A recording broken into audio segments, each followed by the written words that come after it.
Hello दोस्तों, नमस्कार। स्वागत है आप सभी का फिर से एक नए वीडियो में। तो साथियों, आज के इस वीडियो में हम देखेंगे स्टैटिक जीके के टॉप 25 क्वेश्चन जो कि लगभग सभी कॉम्पिटिटिव एग्जाम में पूछे जाते हैं। तो दोस्तों, यदि आप आरआरबी, एनटीपीसी, ग्रुप डी जो कि अभी एग्जाम होने वाला है और एसएससी या किसी अन्य कॉम्पिटिटिव एग्जाम की तैयारी कर रहे हैं तो यह वीडियो आपके लिए बेहद ही महत्वपूर्ण होने वाला है, क्योंकि दोस्तों आज की इस वीडियो में हमने जो 25 क्वेश्चन सेलेक्ट किए हैं स्टैटिक जीके के, वो लगभग सभी कॉम्पिटिटिव एग्जाम में आता है। तो दोस्तों, बने रहिए वीडियो में लास्ट तक, और यदि चैनल पर नए हैं तो चैनल को सब्सक्राइब कर लीजिएगा। चलिए आज के इस शानदार सेशन को स्टार्ट करते हैं। यह रहा आज का पहला सवाल। भारत का राष्ट्रीय फल कौन सा है? आपका ऑप्शन है, ऑप्शन ए सेब, ऑप्शन बी आम, ऑप्शन सी केला, ऑप्शन डी अमरूद। तो साथ ही इस प्रश्न का सही जवाब हो जाएगा ऑप्शन नंबर बी आम। यानी कि दोस्तों भारत का जो राष्ट्रीय फल है वह आम है। दोस्तों, आम को भारत का राष्ट्रीय फल माना जाता है और इसे फलों का राजा भी कहा जाता है, और भारत विश्व के सबसे बड़े आम उत्पादक देशों में से एक है। और दोस्तों, आपको याद रखना है कि फलों का राजा किसे कहा जाता है, तो फलों का राजा आम को कहा जाता है। बढ़ते हैं अगले प्रश्न की ओर। आपका अगला प्रश्न है, भारत का राष्ट्रीय वृक्ष कौन सा है? आपका ऑप्शन है, ऑप्शन ए पीपल, ऑप्शन बी बरगद, ऑप्शन सी नीम, ऑप्शन डी साल। तो दोस्तों इस प्रश्न का सही जवाब हो जाएगा ऑप्शन नंबर बी बरगद। यानी कि दोस्तों भारत का जो राष्ट्रीय वृक्ष है वह बरगद है। दोस्तों, बरगद का वृक्ष भारत का राष्ट्रीय वृक्ष है। इसकी शाखाएं और जड़ें दूर दूर तक फैलती हैं, जो भारतीय संस्कृति में दीर्घायु और अस्थायित्व का प्रतीक मानी जाती है। बढ़ते हैं अगले प्रश्न की ओर। आपका अगला प्रश्न है, संविधान सभा के अस्थायी अध्यक्ष कौन थे? आपका ऑप्शन है, option A doctor Rajendra Prasad, option B Pandit Jawaharlal Nehru, option C B R Ambedkar, option D Sardar Vallabhbhai Patel. तो दोस्तों इस प्रश्न का सही जवाब हो जाएगा option number A doctor Rajendra Prasad. यानी कि दोस्तों भारतीय संविधान सभा के जो अस्थायी अध्यक्ष थे वो डॉक्टर राजेंद्र प्रसाद थे, और दोस्तों ये स्वतंत्र भारत के पहले राष्ट्रपति भी बने थे, आपको याद रखना है। बढ़ते हैं अगले प्रश्न की ओर। आपका अगला प्रश्न है, भारत का सबसे बड़ा राज्य क्षेत्रफल की दृष्टि से कौन सा है?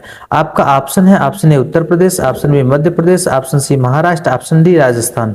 तो साथ ही इस प्रश्न का सही जवाब हो जाएगा ऑप्शन नंबर डी राजस्थान। यानी कि दोस्तों क्षेत्रफल की दृष्टि से भारत का सबसे बड़ा राज्य जो है वह राजस्थान है। दोस्तों राजस्थान भारत का सबसे बड़ा राज्य है, जिसका क्षेत्रफल लगभग 3.42 लाख वर्ग किलोमीटर में फैला हुआ है, आपको याद रखना है। बढ़ते हैं अगले प्रश्न की ओर। आपका अगला प्रश्न है, भारत का सबसे छोटा राज्य क्षेत्रफल की दृष्टि से कौन सा है? आपका ऑप्शन है, option A Goa, option B Sikkim, option C Tripura, option D Mizoram. तो साथ ही इस प्रश्न का सही जवाब हो जाएगा ऑप्शन नंबर ए गोवा। यानी कि दोस्तों क्षेत्रफल की दृष्टि से भारत का सबसे छोटा राज्य गोवा है। दोस्तों गोवा भारत का सबसे छोटा राज्य है, जिसका क्षेत्रफल लगभग 3702 वर्ग किलोमीटर में फैला हुआ है, आपको याद रखना है। बढ़ते हैं अगले प्रश्न की ओर। आपका अगला प्रश्न है, पंचतंत्र के रचयिता कौन माने जाते हैं? आपका ऑप्शन है, option A Kalidas, option B Vishnu Sharma, option C Banabhatta, option D Patanjali. तो साथ ही इस प्रश्न का सही जवाब हो जाएगा option number B Vishnu Sharma. यानी कि दोस्तों पंचतंत्र के रचयिता जो है विष्णु शर्मा थे। बढ़ते हैं अगले प्रश्न की ओर। आपका अगला प्रश्न है, भारत का पहला उपग्रह कौन सा था? आपका ऑप्शन है, option A Rohini, option B Bhaskara, option C Aryabhata, option D INSAT. तो साथ ही इस प्रश्न का सही जवाब हो जाएगा ऑप्शन नंबर सी आर्यभट्ट। यानी कि दोस्तों भारत का पहला उपग्रह आर्यभट्ट था। दोस्तों आर्यभट्ट भारत का पहला उपग्रह था, जिसे 19 अप्रैल 1975 को लॉन्च किया गया था, आपको डेट और ईयर याद रखना है। बढ़ते हैं अगले प्रश्न की ओर। आपका अगला प्रश्न है, जय जवान जय किसान का नारा किसने दिया था? आपका ऑप्शन है, option A Indira Gandhi, option B Lal Bahadur Shastri, option C Pandit Jawaharlal Nehru, option D Mahatma Gandhi. तो दोस्तों इस प्रश्न का सही जवाब हो जाएगा option number B Lal Bahadur Shastri ने जय जवान जय किसान का नारा दिया था। दोस्तों 1965 के भारत पाकिस्तान युद्ध के दौरान लाल बहादुर शास्त्री ने यह प्रसिद्ध नारा दिया था। बढ़ते हैं अगले प्रश्न की ओर। आपका अगला प्रश्न है, भारत की सबसे लंबी नदी कौन सी है? आपका ऑप्शन है, option A Brahmaputra, option B Yamuna, option C Ganga, option D Godavari. तो साथ ही इस प्रश्न का सही जवाब हो जाएगा ऑप्शन नंबर सी गंगा। यानी कि दोस्तों भारत की सबसे लंबी नदी गंगा नदी है, जो कि लगभग 2525 किलोमीटर में फैली हुई है। बढ़ते हैं अगले प्रश्न की ओर। आपका अगला प्रश्न है, कुतुब मीनार का निर्माण किसने प्रारंभ कराया था? आपका ऑप्शन है, ऑप्शन ए इल्तुतमिश ने, ऑप्शन बी अकबर ने, ऑप्शन सी कुतुबुद्दीन ऐबक ने, ऑप्शन डी बलबन ने। तो साथ ही इस प्रश्न का सही जवाब हो जाएगा option number C Qutubuddin Aibak ने। दोस्तों आपको यह भी पता होना चाहिए कि कुतुब मीनार का निर्माण जो प्रारंभ करवाया था कुतुबुद्दीन ऐबक ने करवाया था, परंतु वह पूरा नहीं करवा पाया था, इसको इल्तुतमिश ने पूरा करवाया था। बढ़ते हैं अगले प्रश्न की ओर। आपका अगला प्रश्न है, भारतीय संविधान में मौलिक अधिकार किस देश से लिए गए हैं? आपका ऑप्शन है, ऑप्शन ए अमेरिका से, ऑप्शन बी ब्रिटेन से, ऑप्शन सी कनाडा से, ऑप्शन डी ऑस्ट्रेलिया से। तो साथ ही इस प्रश्न का सही जवाब हो जाएगा ऑप्शन नंबर ए अमेरिका से। यानी कि दोस्तों भारतीय संविधान में जो मौलिक अधिकार हैं वह अमेरिका से लिया गया है। यानी कि दोस्तों भारतीय संविधान में जो मौलिक अधिकार है वह अमेरिका के संविधान से लिया गया है। बढ़ते हैं अगले प्रश्न की ओर। आपका अगला प्रश्न है, विश्व का सबसे बड़ा महासागर कौन सा है? आपका ऑप्शन है, ऑप्शन ए हिंद महासागर, ऑप्शन बी अटलांटिक महासागर, ऑप्शन सी आर्कटिक महासागर, ऑप्शन डी प्रशांत महासागर। तो साथ ही इस प्रश्न का सही जवाब हो जाएगा ऑप्शन नंबर डी प्रशांत महासागर। यानी कि दोस्तों विश्व का सबसे बड़ा महासागर जो है वह प्रशांत महासागर है। दोस्तों प्रशांत महासागर विश्व का सबसे बड़ा और सबसे गहरा महासागर है। बढ़ते हैं अगले प्रश्न की ओर। आपका अगला प्रश्न है, भारत का नेपोलियन किसे कहा जाता है? आपका ऑप्शन है, ऑप्शन ए चंद्रगुप्त मौर्य को, ऑप्शन बी समुद्रगुप्त को, ऑप्शन सी अशोक को, ऑप्शन डी हर्षवर्धन को। तो दोस्तों इस प्रश्न का सही जवाब हो जाएगा ऑप्शन नंबर बी समुद्रगुप्त को। यानी कि दोस्तों समुद्रगुप्त को जो है भारत का नेपोलियन कहा जाता है। दोस्तों समुद्रगुप्त के विजयों के कारण इतिहासकार बी.एस. स्मिथ ने इन्हें भारत का नेपोलियन कहा था। बढ़ते हैं अगले प्रश्न की ओर। आपका अगला प्रश्न है, भारत में योजना आयोग का स्थान किस संस्था ने लिया? आपका ऑप्शन है, ऑप्शन ए वित्त आयोग ने, ऑप्शन बी नीति आयोग ने, ऑप्शन सी चुनाव आयोग ने, ऑप्शन डी यूपीएससी आयोग ने। तो साथियों इस प्रश्न का सही जवाब हो जाएगा option number B NITI Aayog ने। यानी कि दोस्तों भारत में जो योजना आयोग था उसका स्थान नीति आयोग ले लिया है। दोस्तों 1 जनवरी 2015 को योजना आयोग के स्थान पर नीति आयोग का गठन किया गया, जिसे अब हम योजना आयोग को नीति आयोग के नाम से जानते हैं। बढ़ते हैं अगले प्रश्न की ओर। आपका अगला प्रश्न है, भारत का राष्ट्रीय खेल दिवस कब मनाया जाता है? आपका ऑप्शन है, ऑप्शन ए 15 अगस्त को, ऑप्शन बी 26 जनवरी को, ऑप्शन सी 29 अगस्त को, ऑप्शन डी 5 सितंबर को। तो साथ ही इस प्रश्न का सही जवाब हो जाएगा ऑप्शन नंबर सी 29 अगस्त को। यानी कि दोस्तों भारत का राष्ट्रीय खेल दिवस जो है 29 अगस्त को मनाया जाता है।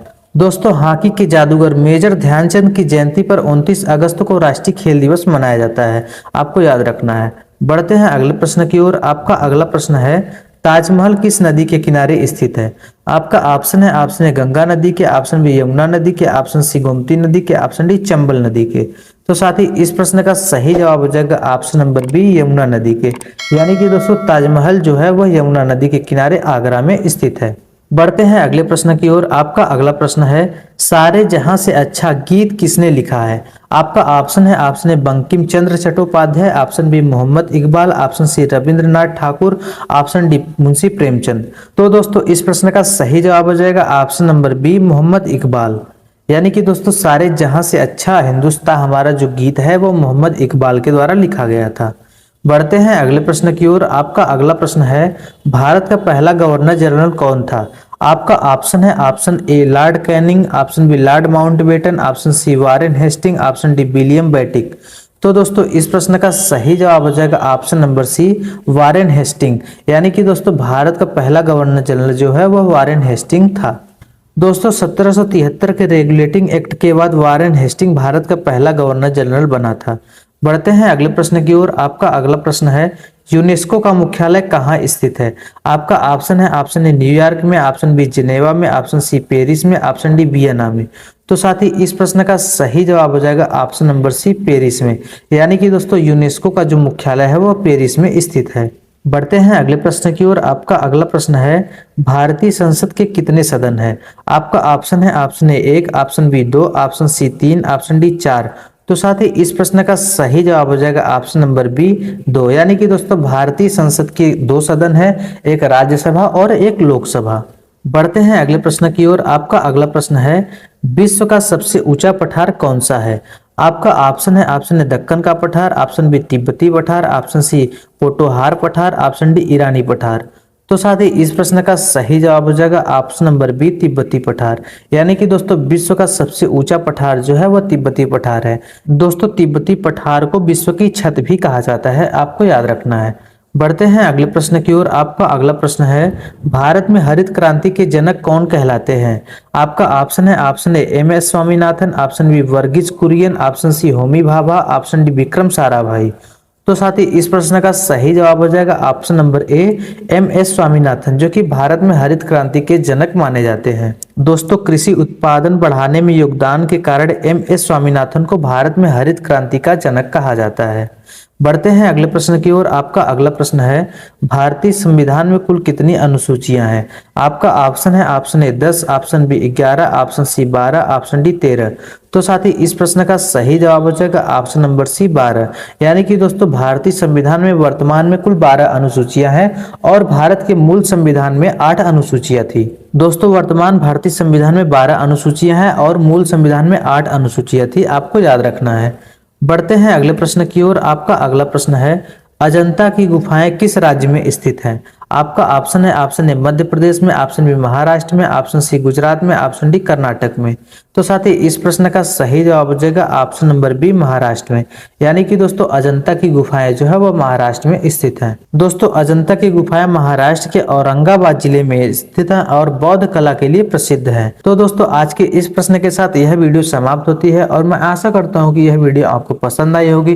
तो दोस्तों, यदि वीडियो पसंद आई तो वीडियो को लाइक करें और यदि चैनल पर नए हैं तो चैनल को सब्सक्राइब करें। और दोस्तों, आपका क्या स्कोर रहा है, आपने कितने सारे क्वेश्चन का सही जवाब दिया है, आप हमें कमेंट बॉक्स में जरूर बताएं।